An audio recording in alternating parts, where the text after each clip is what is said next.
बेला नागिन बहुत दुखी है क्योंकि उसके घर में वंश को आगे बढ़ाने वाला कोई आ नहीं रहा है। हाय रे मेरी किस्मत, मेरे इकलौते बेटे के साथ जिसकी शादी करवाई वही बांझ निकली। हे नागराज, मैं क्या करूं, आप ही राह दिखाइए। बेला नागिन की बहू शकुंतला को बच्चा नहीं हो रहा है। इस वजह से बेला का बेटा अंगद भी परेशान है। तुम एक नागिन हो कि नहीं?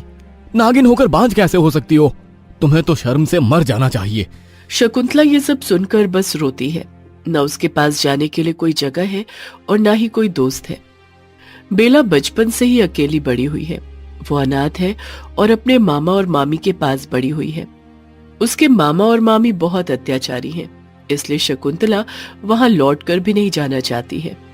वो बस नागराज की मूर्ति के सामने हाथ जोड़कर विनती करती है, हे नागराज, आखिर मेरे साथ ही ऐसा क्यों हो रहा है? आखिर मेरे ही नसीब में इतने दुख क्यों लिखे हैं? मुझे एक बच्चा दीजिए ना नागराज, मैं आपके लिए व्रत रखूंगी।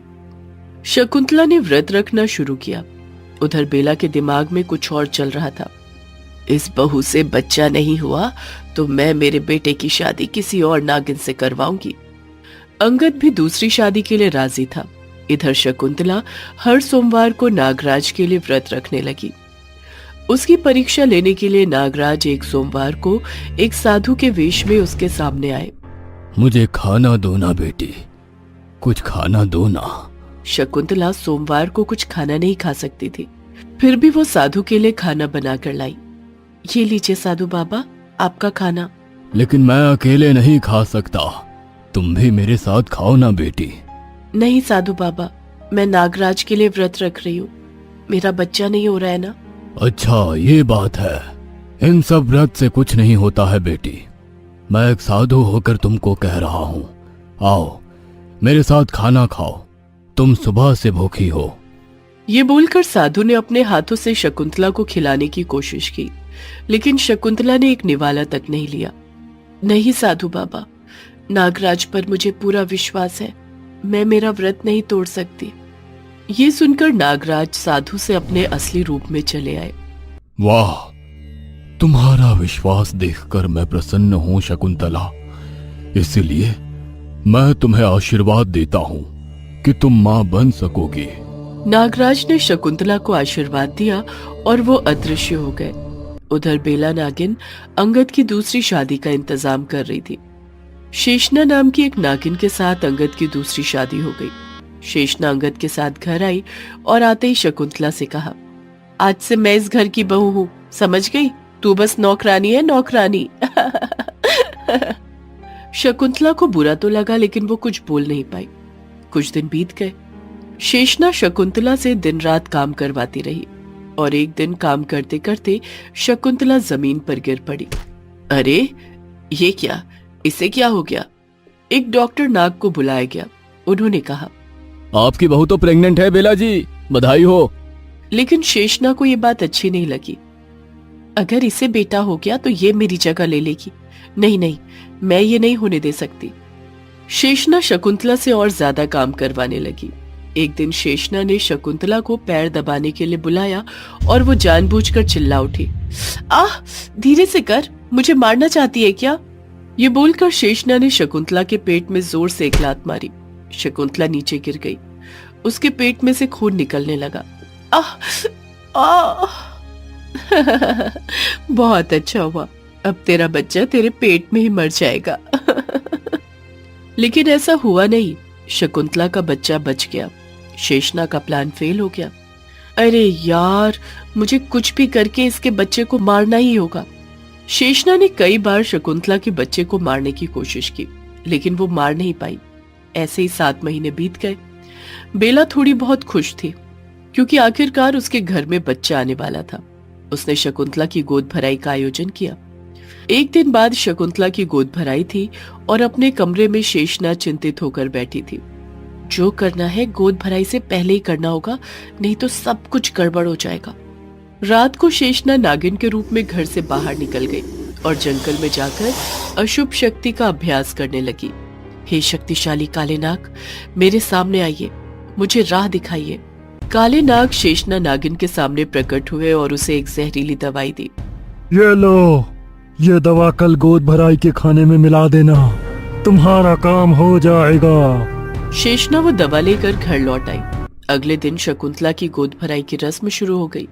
घर पर आसपास के नाग और नागिन आने लगे और शकुंतला को उपहार देने लगे। शकुंतला को जिंदगी में पहली बार सुख का एहसास हुआ, लेकिन उसे क्या पता था कि अभी तो घर पर आंधी आने वाली है। रसोई में शकुंतला के लिए खाना बन रहा था। शेषना ने चुपके से रसोई में घुसकर खाने में वो दवा मिला दी। अब देखना शकुंतला क्या होता है। शकुंतला के लिए खाना ले जाया गया। शकुंतला ने खाना खा भी लिया और अचानक से उसे उल्टी आ गई। उल्टी के साथ खून भी निकलने लगा। सभी घबरा गए। अरे अरे, ये क्या हो रहा है, ये क्या? तभी शकुंतला को नगीनों के अस्पताल में भर्ती किया गया। वहां शकुंतला का चेकअप करने के बाद डॉक्टर ने कहा, सॉरी, बच्चा मर गया है, हम कुछ नहीं कर सकते। शकुंतला की आंखों के सामने अंधेरा छा गया। उसे बहुत रोना आया। वो रोती रही और बाहर खड़ी होकर शेषना मन ही मन हंसने लगी।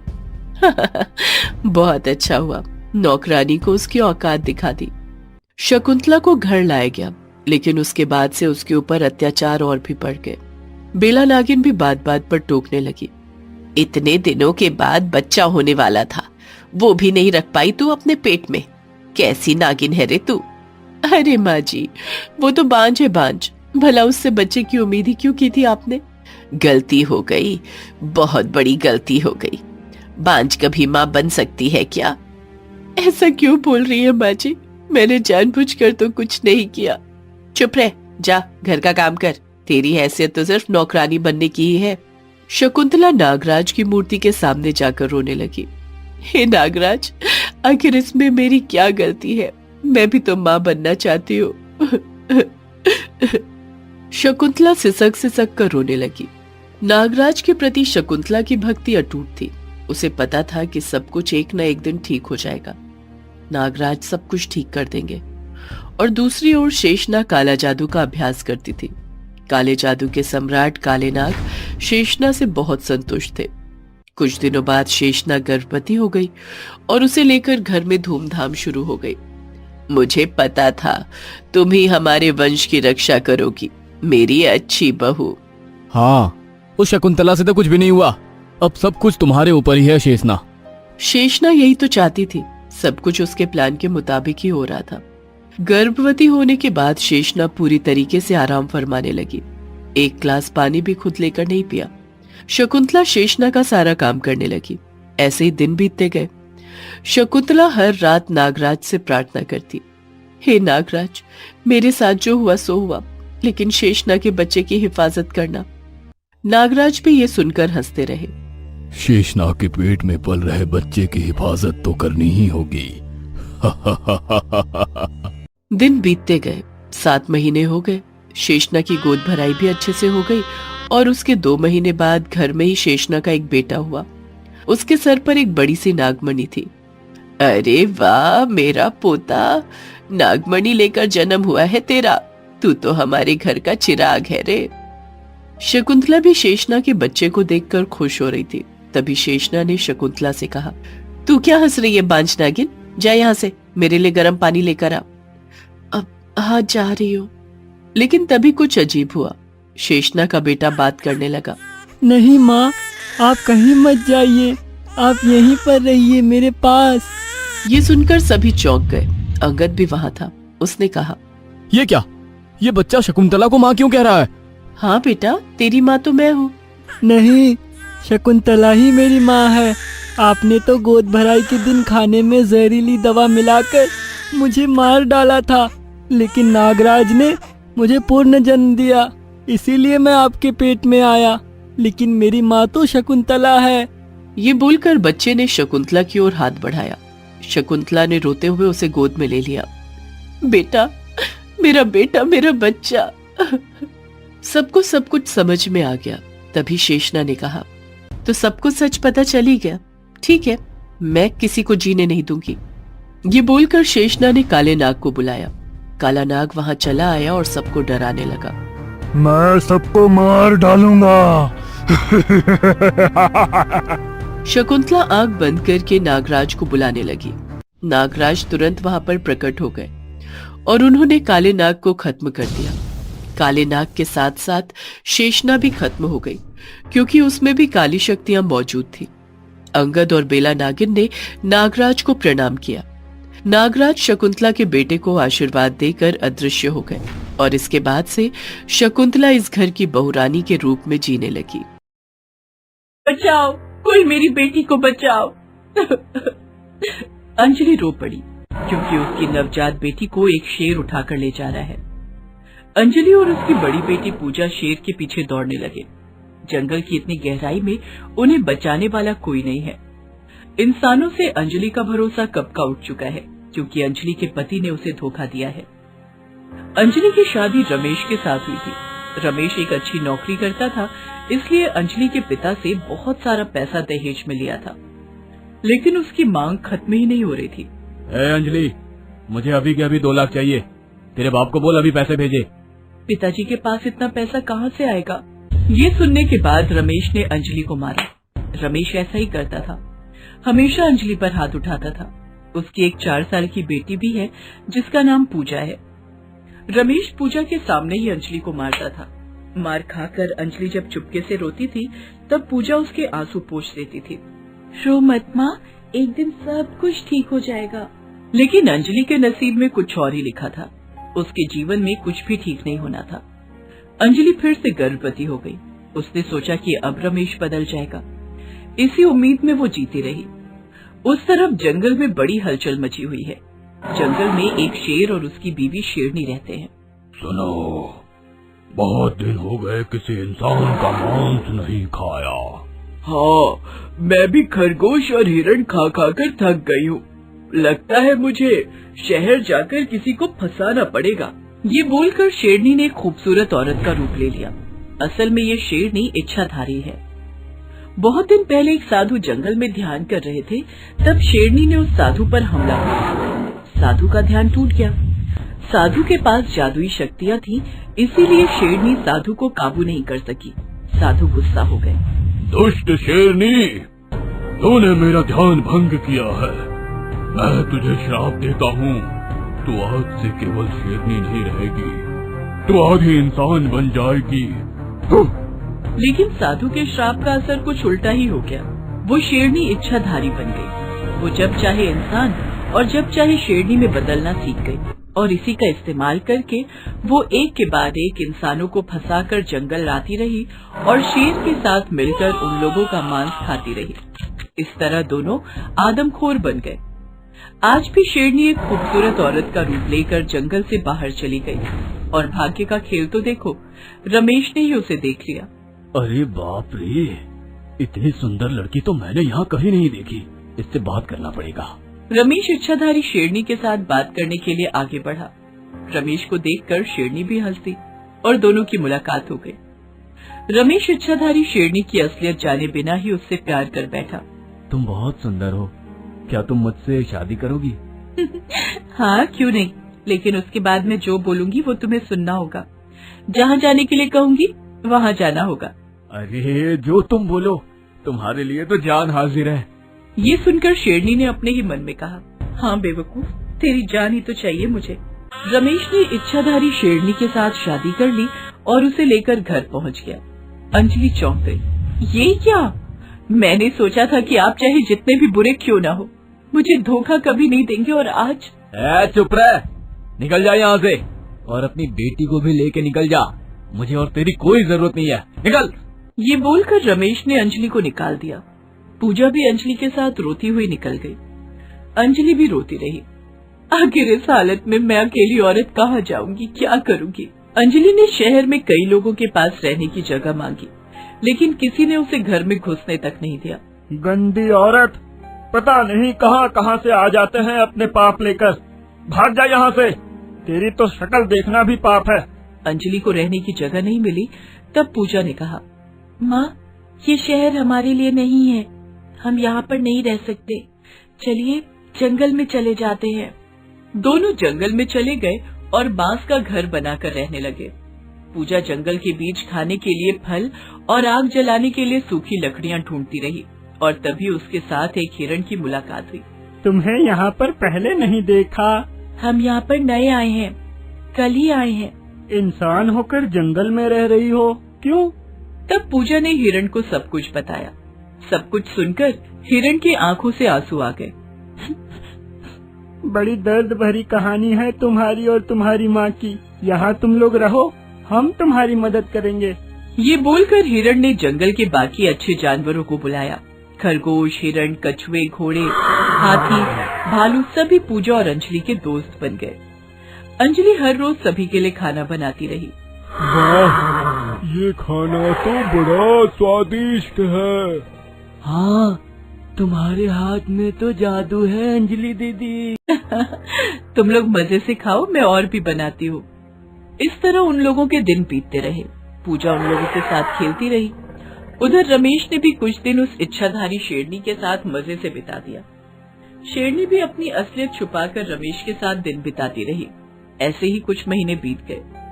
एक दिन रात को जंगल में अंजलि को पेट में दर्द शुरू हो गया। आह, दर्द हो रहा है, बहुत दर्द हो रहा है। आह, आह, क्या हुआ माँ? तभी वहाँ पर हिरण चला आया और कहा, अंजलि दीदी की डिलीवरी होने वाली है, सब लोग यहाँ आओ। हिरण ने सबको बुलाया। सब लोग आ गए। हाथी ने कुछ केले के पेड़ लाए, उनसे नरम बिस्तर सजाया गया। उस पर अंजलि को सुलाया गया। सब लोग अंजलि को घेर कर बैठे रहे। अंजलि दर्द से तड़पती रही। भालू उसके सर पर हाथ फेरता रहा और आखिरकार देर रात को अंजलि की एक बेटी पैदा हुई। देखो सब लोग, जंगल में नया मेहमान आया है, हमारी बहन आई है, खुशियाँ मनाओ। पूरा जंगल खुशियों से झूम उठा। सब लोग नाचते रहे। पूजा भी सारे जानवरों के साथ खुशी मनाती रही। अंजलि अपना सारा दुख और दर्द भूल गई। तभी जंगल के उस आदमखोर शेर को पता चल गया कि जंगल में एक नवजात बच्ची हुई है। अच्छा, तो जंगल में एक छोटी सी बच्ची आई है। नवजात बच्चों का मांस बहुत स्वादिष्ट होता है। मैं उसे आज ही खत्म कर दूंगा। खुशियाँ मनाकर सब लोग सो गए और दोपहर को वो शेर चुपके से घर के अंदर घुस गया और अंजलि की बाहों से उसकी नवजात बेटी को उठा लिया। तभी अंजलि की नींद खुल गई। शेर, शेर, बचाओ, बचाओ, शेर मेरी बच्ची को उठाकर ले जा रहा है, बचाओ। वो शेर बच्ची को मुंह में लेकर भागता रहा। बच्ची रोती रही। उसके पीछे अंजलि और पूजा भी भागने लगे। बचाओ, कोई मेरी बेटी को बचाओ, मेरी बहन को कोई बचाओ, कहाँ हो सब लोग? ये पुकार सुनकर हिरण और बाकी सारे जानवरों की नींद खुल गई और सब लोग वहाँ गए। शेर को बच्ची दबोच कर भागते हुए देखकर सब लोगों ने शेर को चारों तरफ से घेर लिया। बदमाश शेर, हमारी बहन को छोड़ दे। इंसान की बेटी तुम लोगों की बहन कैसे हो गई? वो तुम जैसा दुष्ट शेर कभी समझ नहीं पाएगा। छोड़ दे, नहीं तो यहीं तुझे कुचल दूंगा। वो शेर डर के मारे उस बच्ची को छोड़कर भाग गया। अंजलि को उसकी बेटी मिल गई। तुम लोगों को मैं कैसे धन्यवाद दूं? हम लोग तुम्हारा परिवार है अंजलि दीदी, ये तो हमारा फर्ज है। उस तरफ शहर में शेरनी ने रमेश से कहा, रमेश, शादी के बाद से हम कहीं घूमने नहीं गए, चलो जंगल में चलते हैं। जंगल में क्यों? क्योंकि मुझे जंगल बहुत पसंद है, चलो ना। रमेश प्यार में अंधा था। शेरनी के कहने पर अगले ही दिन वो शेरनी को लेकर जंगल पहुंच गया और तभी उसके सामने वो शेर आ गया। आओ इंसान आओ, तुम्हारा ही इंतजार कर रहा था। अरे अरे, ये क्या? ये शेर कहाँ से आ गया? बचाओ, बचाओ। तब वो इच्छाधारी शेरनी भी औरत से शेरनी में बदल गई। अब हम तुझे खा जाएंगे। रमेश को अब सब कुछ समझ में आ गया। वो अपनी जान बचाने के लिए भागता रहा। उसके पीछे वो शेर और शेरनी भागते रहे। बचाओ, बचाओ, बचाओ। दौड़ते दौड़ते रमेश को एक बांस का घर दिखा और रमेश उस घर में घुस गया और वो चौंक गया। उसने देखा अंजलि और पूजा बैठे हुए हैं। अंजलि की गोद में उसकी नवजात बेटी है। रमेश ने अंजलि से विनती की। मेरी जान बचा लो अंजलि, वो शेर और शेरनी मुझे मार डालेंगे। मैं तुम्हारा पति हूँ। तू एक अच्छा इंसान ही नहीं है, तू मेरा पति क्या बनेगा, भाग यहाँ से। अंजलि ने रमेश को भगा दिया। रमेश जंगल में झाड़ियों में छुप गया। कुछ देर छुपे रहने के बाद उसे भूख लगी तो उसने झाड़ियों में उगे हुए फल खा लिए, लेकिन वो जहरीले फल थे। रमेश का देहांत हो गया क्योंकि उसके शरीर में जहर खुल गया। उसके बाद शेर और शेरनी को रमेश की बॉडी मिली और दोनों मजे से उसको खाने लगे, लेकिन उसे खाने से शेर और शेरनी के शरीर में भी जहर फैल गया और दोनों मर गए। जंगल में खुशियों की बौछार आ गई, सभी खुशियां मनाने लगे। अब उन लोगों को परेशान करने वाले शेर और शेरनी मर गए हैं। अंजलि भी अपनी दोनों बेटियों को लेकर खुशी खुशी जंगल में ही रहने लगी। जंगल के जानवर ही उसका परिवार बन गए। उसको समझ में आ गया कि इंसान से ज्यादा इंसानियत तो जंगल के जानवरों में है। दोस्तों, आप हमारे चैनल को जरूर सब्सक्राइब करें